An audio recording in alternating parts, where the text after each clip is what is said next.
आज हम लोग कक्षा 12वीं में पढ़ेंगे क्रिस्टल फील्ड थ्योरी या फिर क्रिस्टल क्षेत्र सिद्धांत के बारे में। तो जो क्रिस्टल फील्ड थ्योरी है उसको लिखा जाता है CFT। C का मतलब है क्रिस्टल, F से होता है फील्ड और T से होता है थ्योरी। तो जो क्रिस्टल फील्ड थ्योरी है उसको शॉर्ट फॉर्म में CFT भी कहा जाता है।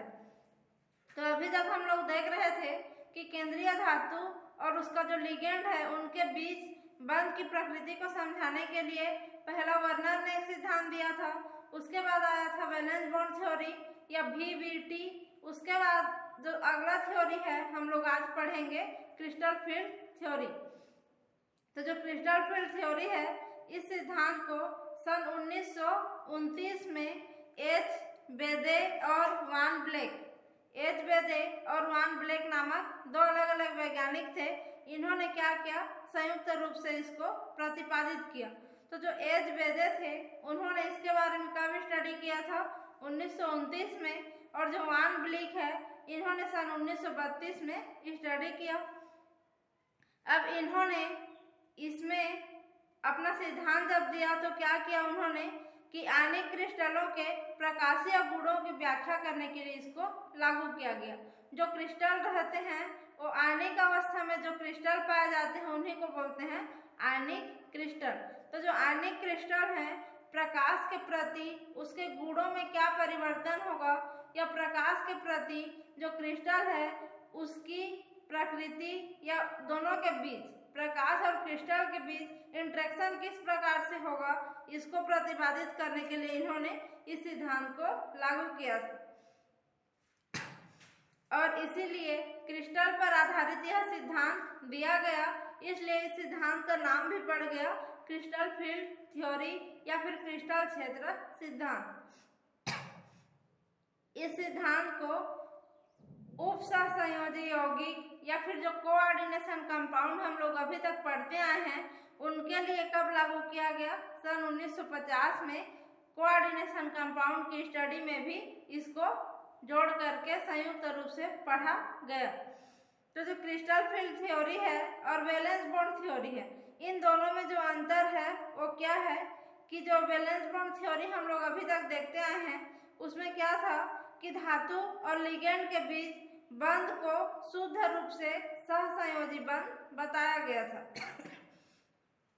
माने जो केंद्रीय धातु था और लिगेंड था उनके बीच की बंध को वैलेंस बॉन्ड थ्योरी में क्या बताया गया था, सहसंयोजी बंध के रूप में बताया गया था। लेकिन जो क्रिस्टल फील्ड थ्योरी अभी हम लोग पढ़ेंगे इसमें क्या रहेगा, केंद्रीय धातु और उससे अटैच्ड जो लिगेंड है उनके बीच बंध को नहीं बता करके उनको बिंदु आवेश के रूप में बताएंगे। माने केंद्रीय धातु एक बिंदु आवेश का काम करेगा और जो लिगेंड रहेगा वो भी एक बिंदु आवेश का काम करेगा। और इनके बीच अब दोनों बिंदु आवेश हैं तो एक दूसरे में अलग अलग प्रकार का आवेश रहेगा। जैसे केंद्रीय धातु में धन आवेश रहेगा और लिगेंड में ऋण आवेश रहेगा। तो दोनों जो आवेश है उनके बीच अलग अलग आवेश है तो आकर्षण होगा, अंतरक्रिया होगी। तो जो अंतरक्रिया होगी उन्हीं को इसमें क्या कहा गया है, स्थिर वैद्युत के रूप में प्रतिपादित किया गया है। और इसमें जो बंध को बताया गया है उसको आणविक बंध माना गया है क्योंकि केंद्रीय धातु को धन आयन माना है और लिगेंड को ऋण आयन। तो जो बंध है उसको आणविक बंध के रूप में और उनके बीच जो प्रकृति है बंध की उसको स्थिर वैद्युत के रूप में माना गया है। इसमें जो है लिगेंड उनको हमेशा क्या माना है, ऋण आणविक के रूप में देखा गया है लिगेंड को। तो जो भी क्लोरीन, फ्लोरीन, साइनाइड जितना भी रहेगा सब में क्या होगा, हमेशा माइनस चार्ज यहाँ पे देखने को मिलेगा। जैसे ये सब लिगेंड है इसमें H2 minus, HCl minus, Cl minus, F minus, OH minus, ये सब यहाँ पे लिगेंड है जिनको क्या मानते हैं, ऋण आवेशिक केंद्र के रूप में या ऋण आवेश बिंदु के रूप में माना जाता है। और कई प्रकार के जो उदासीन लिगेंड भी पाए जाते हैं जैसे इसी में दिख जाएगा, यहाँ पे अमोनिया है, H2O है, एथिलीन डाइएमीन है, ये सब क्या है, उदासीन प्रकार के लिगेंड में आते हैं। उसी प्रकार से जो कार्बोनिल लिगेंड है CO यह भी एक उदासीन प्रकार का लिगेंड है। अब यहाँ पे आयन जो उदासीन लिगेंड रहता है उसमें क्या होगा, आयन और द्विध्रुव प्रकार की प्रकृति वहाँ पे क्रिया के फलस्वरूप उत्पन्न होती है, क्योंकि जो उदासीन है जैसे कि अमोनिया, इसमें किसी प्रकार का चार्ज नहीं है, तो जब ये क्या करेगा, किसी भी केंद्रीय धातु के साथ जुड़ेगा तो इस पे आंशिक धन आवेश और आंशिक ऋण आवेश आ जाता है। तो आंशिक धन आवेश और आंशिक ऋण आवेश आएगा तो वह द्विध्रुव के समान काम करता है। उसके बाद उसमें क्या होता है, उपसहसंयोजी यौगिक के रूप में उसका बंध बनेगा। जो क्रिस्टल फील्ड सिद्धांत है उसकी व्याख्या करने के लिए यहाँ पे दो प्रकार का हम लोग ज्यामिति में देखेंगे। पहला है अष्टफलकीय सिद्धांत या अष्टफलकीय संकुल के लिए ज्यामिति, और दूसरा आता है चतुष्फलकीय संकुल के लिए उसकी ज्यामिति। इन दोनों को मुख्य रूप से पूछा जाता है। अभी के असाइनमेंट में पूछा भी गया है दिसंबर माह के में कि जो अष्टफलकीय संकुल हैं उनके लिए क्रिस्टल फील्ड सिद्धांत के आधार पे उसकी ज्यामिति का व्याख्या करने के लिए। तो यहाँ पे देखते हैं कि जो क्रिस्टल क्षेत्र सिद्धांत में बोला गया है कि कोई भी धातु या आयन जब सामान्य अवस्था में रहता है, सामान्य अवस्था कहने का मतलब है जब उस पर किसी प्रकार का कोई चुंबकीय क्षेत्र काम नहीं करेगा या किसी प्रकार का विद्युत क्षेत्र काम नहीं करेगा, तो सामान्य अवस्था में क्या करेगा, वह कक्षक, कोई भी कक्षक अपनी मूल अवस्था में रहेगा। लेकिन जब उसमें धातु आयन की ओर लिगेंड के कारण डी कक्षकों के ऊर्जा स्तर में विपाटन हो जाता है। यहाँ पे क्या होता है, एक केंद्रीय धातु है और एक लिगेंड है, तो जब केंद्रीय धातु अपना अकेला है, जब लिगेंड के साथ नहीं जुड़ा है, तो इसका क्या होगा, अपना ऊर्जा स्तर स्वतंत्र रूप से अपना एक ऊर्जा स्तर होगा। अब जब लिगेंड इससे जुड़ेगा तो दूर से इसके पास आकर के इसमें अतिव्यापन होगा और जुड़ेगा। तो उस स्थिति में क्या होता है, इस सिद्धांत के अनुसार में जब लिगेंड केंद्रीय धातु के पास आता है तो केंद्रीय धातु में जो कक्षक रहते हैं, जैसे कि डी कक्षक में क्या होता है, D X Y, Y Z, Z X, 5 कक्षक रहते हैं, तो पांचों कक्षक अलग अलग ऊर्जा स्तर में बढ़ जाते हैं। उसी को यहाँ पे बोला जाता है क्रिस्टल फील्ड विपाटन या फिर ऊर्जा स्तरों में विपाटन, या इंग्लिश में उसी को बोलते हैं स्प्लिटिंग ऑफ एनर्जी लेवल्स। तो यहाँ पे जो भी केंद्रीय धातु रहेगा उसका जो भी कक्षक रहेगा वही यहाँ पे अलग अलग 2 स्तरों में बढ़ जाएगा। एक जो ऊर्जा स्तर रहेगा उच्च ऊर्जा स्तर और दूसरा ऊर्जा स्तर निम्न ऊर्जा स्तर कहलाता है।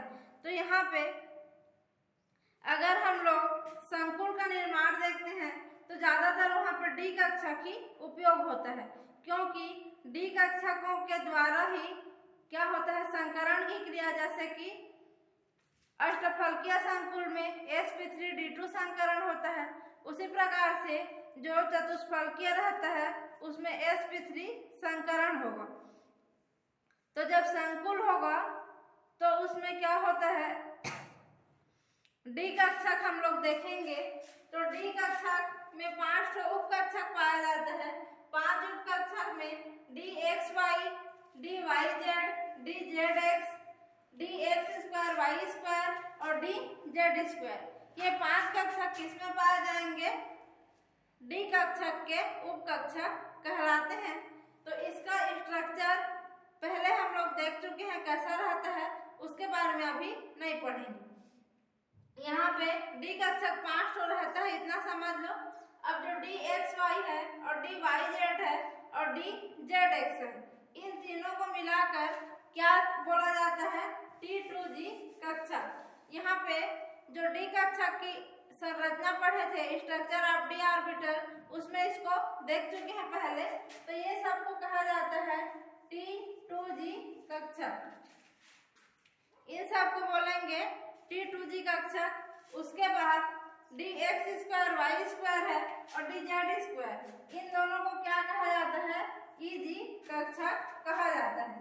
तो ये हो गया T2G कक्षक और ये दोनों कहलाएंगे EG कक्षक। तो शुरू में देखते हैं कि ये जो पांचों डी ऑर्बिटल है उनको यहाँ पे 5 रेखा के द्वारा दर्शाया गया है। ये किसके लिए है? अष्टफलकीय संकुल के लिए देख रहे हैं। पहला देख रहे हैं हम लोग अभी अष्टफलकीय संकुल के लिए। तो जो डी कक्षक है 5 उनको यहाँ पे 5 लकीर के द्वारा दर्शाया गया है। इस प्रकार से ये हो गया डी कक्षक। ये जो सामान्य अवस्था में किसी भी केंद्रीय धातु जो रहेगा, माने कि जो मेटल रहेगा केंद्रीय धातु, इसका डी कक्षक इस रूप में पाया जाता है, कहीं भी रहेगा। अब जो है क्या होता है, धीरे धीरे जब यह केंद्रीय धातु लिगेंड के साथ मिल करके यौगिक बनाएगा, तो जो लिगेंड है इसके पास आते जाएगा धीरे धीरे। अब इसके पास आता है तो इसका जो डी कक्षक है उसका एनर्जी लेवल बढ़ जाता है, माने ऊर्जा थोड़ी सी बढ़ जाती है। तो यहाँ पे एनर्जी को देखेंगे या ऊर्जा को, तो शुरू में क्या था, इसका डी कक्षक की ऊर्जा सबसे कम थी। उसके बाद जब लिगेंड इसके पास आता गया तो धीरे धीरे इसका जो ऊर्जा का स्तर है नीचे से बढ़ करके ऊपर हो गया। तो पांचों डी कक्षक की ऊर्जा समान रूप से बढ़ गई और यहाँ पे इसका ऊर्जा स्तर कितना बढ़ गया, यहाँ से इतना बढ़ करके यहाँ पे आ गया। तो यहाँ से ऊर्जा बढ़ करके ऊपर की ओर बढ़ रही है ऊर्जा, यहाँ पे आया। अब इसमें क्या होता है, जब ये लिगेंड और पास आएगा किसके, केंद्रीय धातु के पास, तो इसमें का जो 5 कक्षक है, पहला वाला कक्षक क्या है, D X Y, D Y Z, D Z X, फिर आएगा D X square Y square और नीचे वाला बचता है डी जेड स्क्वायर। अब इसमें क्या होगा, यहाँ से विपाटन हो जाता है या स्प्लिटिंग हो जाएगा और ये जो पांचों ऊर्जा स्तर है, निम्न ऊर्जा स्तर वाला ये कहलाएगा, ये उच्च ऊर्जा स्तर कहलाएगा। अब यहाँ पे उच्च ऊर्जा स्तर वाला और 2 ऊर्जा स्तर में बढ़ जाएगा। तो पहला ऊर्जा स्तर ये देखो यहाँ पे और दूसरा यहाँ पे नीचे। तो इसमें का जो अष्टफलकीय है ये किसके लिए है, OH को बोला जाता है ऑक्टाहेड्रल, ये अष्टफलकीय के लिए देख रहे हैं। तो अष्टफलकीय में जो EG कक्षक है D X square Y square और डी जेड स्क्वायर, ये है D X square Y square और ये है डी जेड स्क्वायर। ये दोनों कक्षक की ऊर्जा इस ऊर्जा स्तर से ऊपर चली जाती है, तो ये क्या कहलाएगा, उच्च ऊर्जा स्तर में। अब इस ऊर्जा स्तर से नीचे वाला जो ऊर्जा स्तर है इसमें यह तीनों कक्षक की ऊर्जा इससे नीचे चली जाती है। तो ये क्या है, ये है डी एक्स वाई, ये है डी वाई जेड और डी जेड एक्स। तो यहाँ पे ये जो इस ऊर्जा के बराबर वाला जो ऊर्जा का स्तर है, ये वाला स्तर, ये कहलाता है बेरी केंद्र या फिर बेरी सेंटर, ये कहलाएगा बेरी सेंटर। अब जो EG की ऊर्जा है, इन EG की ऊर्जा बेरी सेंटर से ज्यादा होती है और ये जो T2 है इन तीनों की ऊर्जा इस बेरी सेंटर से नीचे होगी। ये है अष्टफलकीय के लिए क्रिस्टल क्षेत्र विपाटन। यहाँ पे देखते हैं तो बेरी सेंटर को की ऊर्जा है उसको हम लोग डेल 0 से प्रदर्शित करते हैं। यहाँ पे जो डेल है वो क्या करेगा, क्रिस्टल क्षेत्र विपाटन या स्प्लिटिंग की ऊर्जा को दर्शाता है। और ये ऊर्जा जब ऑक्टाहेड्रल के लिए या अष्टफलकीय के लिए रहता है तो ये हो जाता है डेल O, और जब टेट्राहेड्रल के लिए रहेगा तो डेल T लिखाते हैं। तो अभी हम लोग किसके लिए देख रहे हैं, ऑक्टाहेड्रल के लिए, तो ये डेल O लिखाएगा। अब यहाँ पे जो बेरी सेंटर है इसकी ऊर्जा का मान डेल 0 रहता है और EG की जो ऊर्जा का मान है यहाँ का अंतर ये कितना रहता है, 3/5 डेल 0, और जो नीचे की ऊर्जा का अंतर है ये रहता है 2/3 डेल 0। ठीक है, इतना हो गया। यह है अष्टफलकीय के लिए क्रिस्टल क्षेत्र विपाटन की ऊर्जा का मान। अब इसमें देखते हैं, एक चीज इसमें निकालना रहता है, CFSE। इसका मतलब है, CFSE का मतलब C से क्रिस्टल फील्ड, S से स्प्लिटिंग और E से energy. Crystal field splitting energy, जिसको डेल से हम लोग प्रदर्शित किए हैं, इसी का नाम है CFSE। तो इस एनर्जी का मान जब हम लोग देखेंगे ऑक्टाहेड्रल के लिए, तो ऊपर वाला जो है ना उसके लिए होता है 0.6 डेल O प्लस, इसका जब हम लोग निकालेंगे तो ये हो जाएगा 0.6 डेल 0। इसको भाग देंगे 3/5 को, तो इसका मान आएगा 0.6 डेल 0, और नीचे वाले का भाग देंगे तो 0.4 डेल 0 आता है। तो ये जो नीचे वाला है वो माइनस में रहता है 0.4 डेल 0, और ऊपर वाला क्या है, प्लस में रहेगा। तो यहाँ पे जब दोनों के मान को जोड़ा जाता है 0.6 डेल 0 प्लस माइनस, नीचे वाला क्या आएगा, माइनस में रहता है, क्योंकि मुख्य ऊर्जा स्तर से नीचे है, तो इधर वाला मान माइनस में रहेगा 0.4 डेल 0। तो ये अष्टफलकीय के लिए क्या निकलता है, CFSE का मान निकलता है। यहाँ पे उसको XY करके दिया हुआ है, तो जो यहाँ पे डेल 0 ना दे करके बुक में दिया हुआ है X, और इसको दिया हुआ है Y। तो X का मतलब है कि इसमें माने कि T2G में जितना ठो इलेक्ट्रॉन रहेगा उतना ठो इलेक्ट्रॉन के लिए X का मान रहता है। जैसे इसमें एक इलेक्ट्रॉन है तो X की जगह 1 आएगा, 2 इलेक्ट्रॉन भरा है तो 2 आएगा, और इन तीनों में टोटल 5 इलेक्ट्रॉन भरा है तो इसका मान 5 हो जाएगा। यहाँ पे Y का मान है Eg कक्षक में इलेक्ट्रॉनों की संख्या, इसमें जितना इलेक्ट्रॉन रहेगा उतना से 0.6 को गुणा करेंगे तो किसी भी यौगिक के लिए CFSE का मान निकलेगा। ये हो गया अष्टफलकीय के लिए। अब इसमें जो है लिगेंड, हम लोग जो बोल रहे हैं लिगेंड, उसमें लिगेंड को क्या किया गया है, डेल 0। ये जो डेल 0 है ना, CFSE डेल 0, इसी के बढ़ते हुए मान के आधार पे जो लिगेंड है उसको क्या किया गया है, एक निश्चित क्रम में व्यवस्थित किया गया है, और उसी व्यवस्था को बोला जाता है स्पेक्ट्रोकेमिकल सीरीज या फिर स्पेक्ट्रोकेमिकल श्रेणी। तो इसमें लिगेंडों की प्रकृति पे क्या दिया है, स्प्लिटिंग का मान निर्भर करता है। जो ये स्प्लिटिंग हो रहा है ना, यहाँ से 2 भागों में बढ़ जा रहा है, इसी को स्प्लिटिंग बोलते हैं। और ये जो स्प्लिटिंग का मान है लिगेंड की प्रकृति पे हमेशा निर्भर करेगा, इसलिए जो भी लिगेंड है उसको डेल 0 के बढ़ते हुए मान के आधार पे एक निश्चित क्रम में व्यवस्थित किया गया है, जिसको स्पेक्ट्रोकेमिकल सीरीज कहा जाता है। तो उसमें जो I- है सबसे दुर्बल प्रकार का लिगेंड है।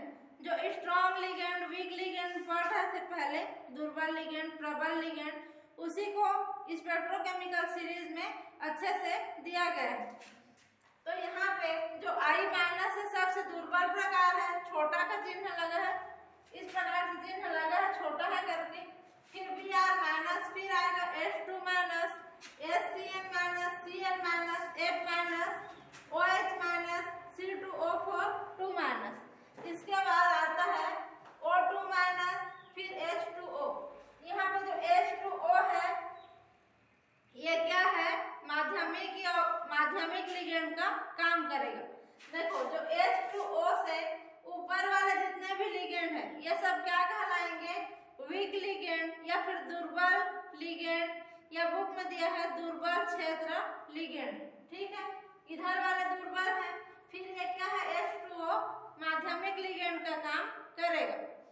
अब यहाँ से H2O छोटा है, फिर NCS-, NH3, EN, NO2-, CN- और कोबाल्ट, ये सब क्या है, स्ट्रॉन्ग लिगेंड कहलाते हैं या फिर प्रबल क्षेत्र लिगेंड कहलाएंगे। इसमें देखेंगे तो सबसे ज्यादा स्ट्रॉन्ग लिगेंड कौन सा है? CO या फिर कार्बोनिल लिगेंड बोला जाता है इसको।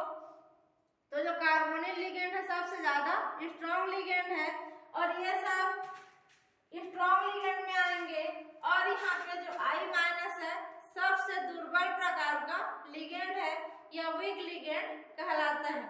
तो यहाँ पे कोई सा भी यौगिक रहेगा उसमें देखना है कि स्ट्रॉन्ग लिगेंड जुड़ा है कि वीक लिगेंड जुड़ा है। उसी के आधार पे यह विपाटन की प्रकृति होगी। जैसे ऑक्टाहेड्रल है तो उसमें 6 लिगेंड जुड़ा रहेगा। तो 6 लिगेंड में स्ट्रॉन्ग लिगेंड जुड़ा है कि वीक लिगेंड जुड़ा है उसको देखेंगे। उसके बाद उसमें इस प्रकार की विपाटन की प्रकृति को निकालेंगे। तो ये हो गया अष्टफलकीय के लिए क्रिस्टल क्षेत्र विपाटन का मान। अब इसमें दिया गया है इलेक्ट्रॉनों के भरने का क्रम। इलेक्ट्रॉनों के भरने का क्रम अगर देखेंगे तो यहीं से देख लेते हैं। यहाँ पे 3 कक्षक था नीचे में, तो 3 कक्षक नीचे रहेगा और यहाँ पे 2 कक्षक था। यह था EG कक्षक और यह था D2G कक्षक। तो केंद्रीय धातु में जितना भी इलेक्ट्रॉन रहेगा उसको कैसे भरेंगे? जैसे एक इलेक्ट्रॉन है ना, तो सबसे पहले इलेक्ट्रॉन कहाँ जाता है? कम ऊर्जा स्तर में जाएगा। जिसकी ऊर्जा कम होगी उसी में पहले भरता है। तो किसी में एक इलेक्ट्रॉन है, मान लीजिए D1 है, तो इसमें वह इलेक्ट्रॉन भराएगा।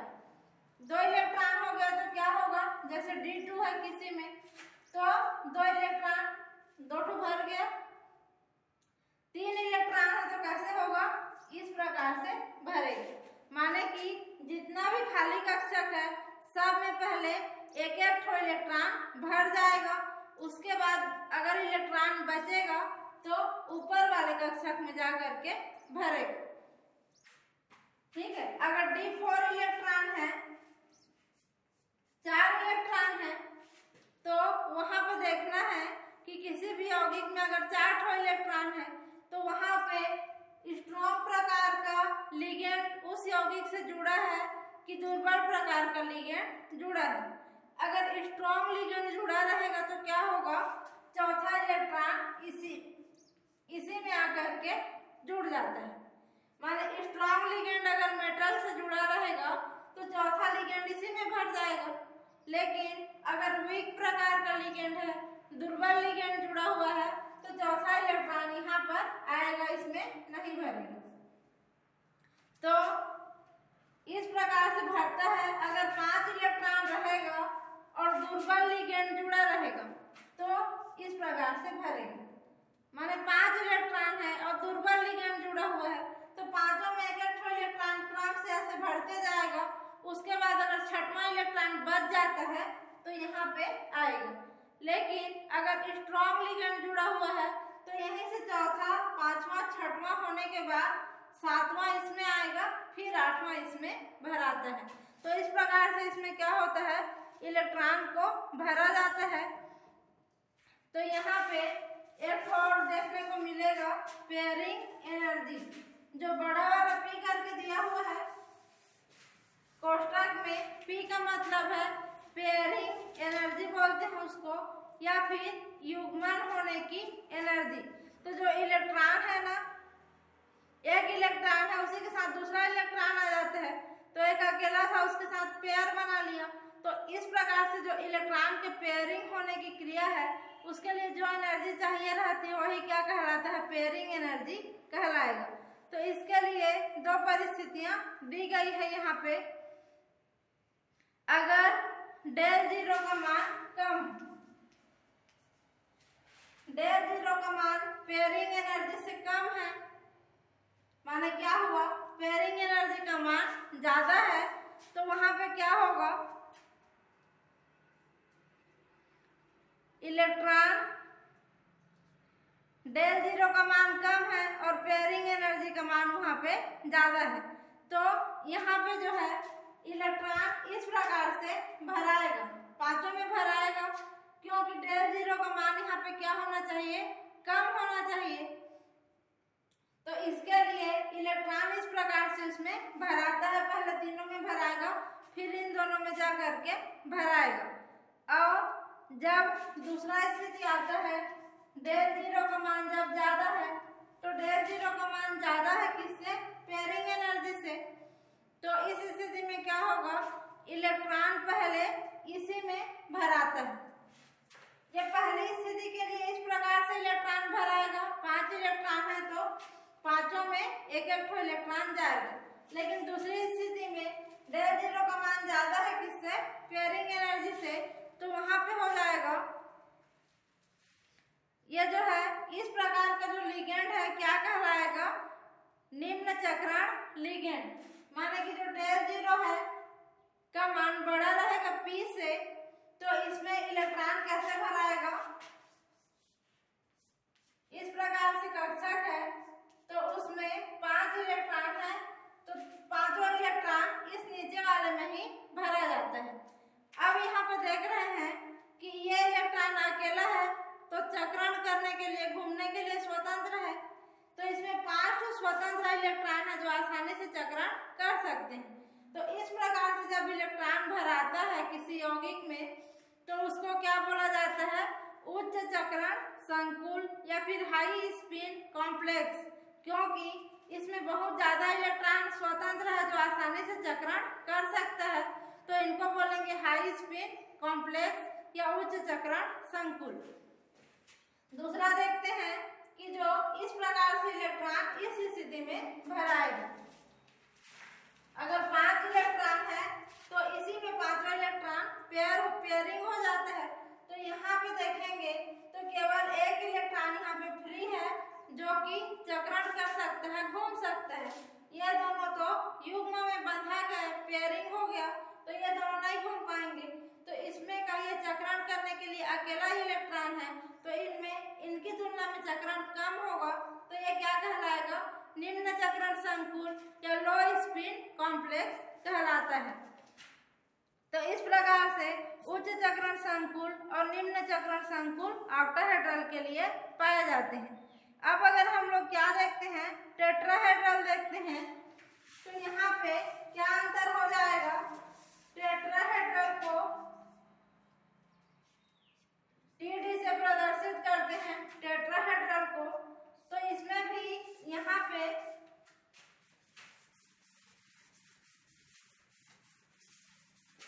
कहाँ पे अंतर रहता है? टेट्राहेड्रल में, उसमें भी 5 डी कक्षक रहेगा। टेट्राहेड्रल वाले के केंद्रीय परमाणु में या केंद्रीय धातु में 5 डी कक्षक रहेगा, तो पहले उनकी ऊर्जा भी कम होती है। जब उसमें भी क्या होता है? लिगेंड आकर के जुड़ता है। टेट्राहेड्रल को यहाँ पे बॉक्स बना करके दे दिया गया है इस प्रकार से। तो उसमें भी जब लिगेंड क्या आएगा? केंद्रीय धातु के पास आएगा, तो इसकी भी जो एनर्जी का लेवल है थोड़ा बढ़ जाता है। अब एनर्जी का लेवल यहाँ पे बढ़ा तो इनकी जो है ऊर्जा, ये एनर्जी इधर बढ़ रही है ऊपर की ओर, तो इस एनर्जी लेवल से थोड़ा बढ़ करके एनर्जी लेवल यहाँ पे आ जाएगा। तो यहाँ पे पांचों कक्षकों का एनर्जी लेवल बढ़ जाता है। अब क्या होता है? और जब पास यहाँ पे लिगेंड आएगा तो इसके लिए बेरी सेंटर भी यहीं पे पाया जाएगा। इस एनर्जी लेवल के बराबर एक तो बेरी सेंटर पाया जाएगा या बेरी केंद्र पाया जाएगा। अब इसमें भी क्या हो जाएगा? स्प्लिटिंग हो जाएगी। इसको क्या बोलते हैं? स्प्लिटिंग या विपाटन या विभाजन होना। तो ये जो 5 डी कक्षक है इसमें भी विभाजित होकर के 2 एनर्जी लेवल बनाएगा। एक एनर्जी लेवल बेरी सेंटर से ऊपर रहेगा, दूसरी एनर्जी लेवल बेरी सेंटर से नीचे रहेगा। तो इसमें क्या होता है? ऑक्टाहेड्रल में जो हुआ था उसका उल्टा होता है। यहाँ पे 3 कक्षक आ जाते हैं और यहाँ पे 2 कक्षक। उसमें 2 कक्षक ऊपर गए थे ऑक्टाहेड्रल में और 3 कक्षक नीचे आया था। तो इसमें उल्टा होगा, 3 कक्षक ऊपर जाता है और 2 कक्षक नीचे आता है। तो ये जो 3 कक्षक है ये तीनों dxy, dy, z और dzx, ये तीनों रहते हैं ऊपर में। उसमें नीचे में थे ना ये तीनों, इसमें ऊपर में रहेंगे। तो इसको क्या बोलेंगे? T2g कक्षक। और ये जो दोनों कक्षक हैं बेरी सेंटर से नीचे आ जाते हैं तो इनको क्या बोला जाता है, ईजी कक्षक। तो ये क्या है, ईजी कक्षक नीचे और T2G कक्षक ऊपर। इसमें भी जब इलेक्ट्रॉन भरना होगा तो वही नियम लागू होगा जैसे हम लोग ऑक्टाहेड्रल में भरते थे। एक इलेक्ट्रॉन होगा तो इसमें भराएगा, 2 इलेक्ट्रॉन होगा तो इसमें भराएगा, इन दोनों में भराएगा। अब 3 इलेक्ट्रॉन आएगा तो देखना है कि प्रबल लिगेंड जुड़ा है कि दुर्बल लिगेंड। जब प्रबल लिगेंड जुड़ेगा तो इसी में तीसरा इलेक्ट्रॉन आ जाएगा पेयरिंग हो करके, और अगर दुर्बल लिगेंड है तो तीसरा इलेक्ट्रॉन ऊपर जाके इसमें भराएगा, चौथा इसमें आएगा दुर्बल के लिए, पांचवा इसमें। अगर प्रबल लिगेंड है तो तीसरा और चौथा इसी में आ जाएंगे पेयरिंग हो करके, और पांचवा इलेक्ट्रॉन यहाँ से भराएगा। तो इस प्रकार से इसमें भी चतुष्फलकीय के लिए क्रिस्टल क्षेत्र विपाटन पाया जाता है। ये हो गया कंप्लीट। अब इसमें जो ऊर्जा हम लोग देखे थे इसको क्या बोला जाता है, डेल। देखो यहाँ पर दिया गया है डेल टी करके। ऑक्टाहेड्रल में डेल ओ रहता था, ओ ऑक्टाहेड्रल के लिए और टी है टेट्राहेड्रल के लिए, ये हो जाएगा डेल टी। अब जो एनर्जी का मान है इसका मान उसमें कितना था, 0.6 आया था, तो यहाँ पे इसका मान भी हो जाएगा 0.6 डेल टी, और इसका मान कितना था 0.4 था, तो इसका मान होगा 0.4। अगर देखेंगे तो इसमें क्या था, ऊपर वाला है तो इसमें प्लस आएगा, यहाँ पे उल्टा हो जाएगा, ऊपर वाले के लिए क्या आएगा प्लस 0.4 यहाँ से, और जो नीचे वाला है उसके लिए आएगा माइनस 0.6। तो इस प्रकार से टेट्राहेड्रल और ऑक्टाहेड्रल में क्रिस्टल फील्ड स्प्लिटिंग पाई जाती है, और यही जो सिद्धांत है क्या कहलाता है, क्रिस्टल क्षेत्र सिद्धांत कहलाता है। इसके बाद इसमें थोड़ा सा बचा हुआ है, उसको अगली बार देखेंगे। अभी के लिए बस यहीं तक।